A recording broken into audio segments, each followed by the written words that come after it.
I was 18 years old when I got married. I belonged to a very conservative family, a Baloch family, where good daughters never say no to their parents. My father wanted me to get married, and all I said was, if that makes you happy, I'll say yes. And of course, it was never a happy marriage. Just about after 2 years of getting married, about 9 years ago, I met a car accident. Somehow my husband fell asleep and the car fell in the ditch. He managed to jump out, saved himself. I'm happy for him. But I stayed inside the car and I sustained a lot of injuries. The list is a bit long. Radius ulna of my right arm were fractured. The wrist was fractured. Shoulder bone and collarbone were fractured. My whole rib cage got fractured. But that injury that changed me and my life completely was the spine injury. Many people came to rescue. They gave me CPR. They dragged me out of the car. And while they were dragging me out, I got the complete transection of my spinal cord. Those 2.5 months in the hospital were dreadful. I was at the verge of despair. One day, doctor came to me and he said, well, I heard that you wanted to be an artist, but you ended up being a housewife. I have a bad news for you. You won't be able to paint again. Next day, doctor came to me and said, your spine injury is so bad, you won't be able to walk again. I took a deep breath and I said, it's all right.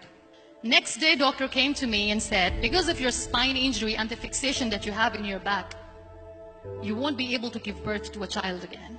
That day, I was devastated. I started to question my existence. Why am I even alive?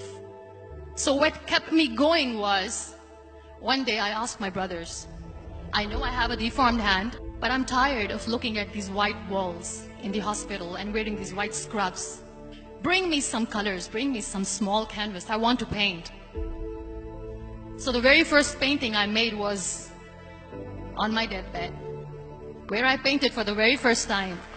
What an amazing therapy it was. Without uttering a single word, I could paint my heart out. I could share my story.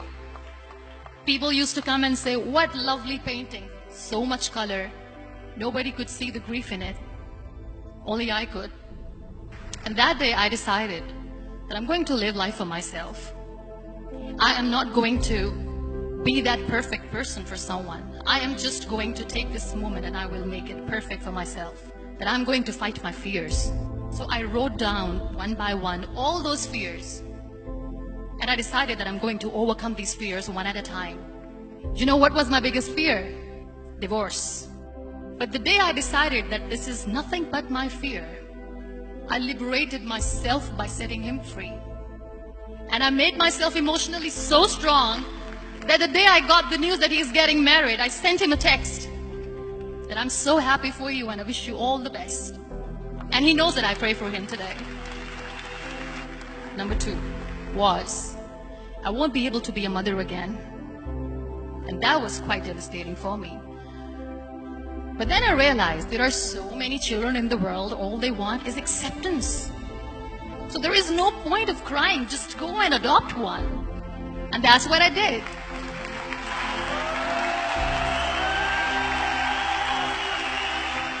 I gave my name in different organizations, different orphanages, and I waited patiently. 2 years later, I got this call from a very small city in Pakistan. I got a call and they said, are you Muniba Mazari? There is a baby boy and would you like to adopt? I could literally feel the labor pain. I said, yes, yes, I am going to adopt him. I am coming to take him home. And that day, I was 2 days old, and today he's 6. You know, when you end up being on the wheelchair, what's the most painful thing? People think that they will not be accepted by the people because we, in the world of perfect people, are imperfects. So I decided to appear more in public. I started to paint. I have done a lot of modeling campaigns. I decided that I'm going to join the national TV of Pakistan as an anchor person. I became the National Goodwill Ambassador for UN Women Pakistan, and now I speak for the rights of women, children. I was featured in BBC 100 Women for 2015. I'm one of Forbes 30 under 30 for 2016. So when you accept yourself the way you are, the world recognizes you. It all starts from within. We have this amazing fantasy about life. This is how things should work. This is my plan. It should go as per my plan. If that doesn't happen, we give up. I never wanted to be on the wheelchair. Never thought of being on the wheelchair. This life is a test and a trial, and tests are never supposed to be easy. So when you are expecting ease from life, and life gives you lemons, then you make the lemonade, and then do not blame life for that. It is okay to be scared. It is okay to cry.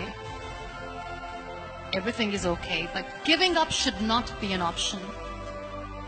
They always say that failure is not an option. Failure should be an option, because when you fail, you get up, and then you fail, and then you get up, and that keeps you going. Embrace each and every breath that you are taking. Celebrate your life.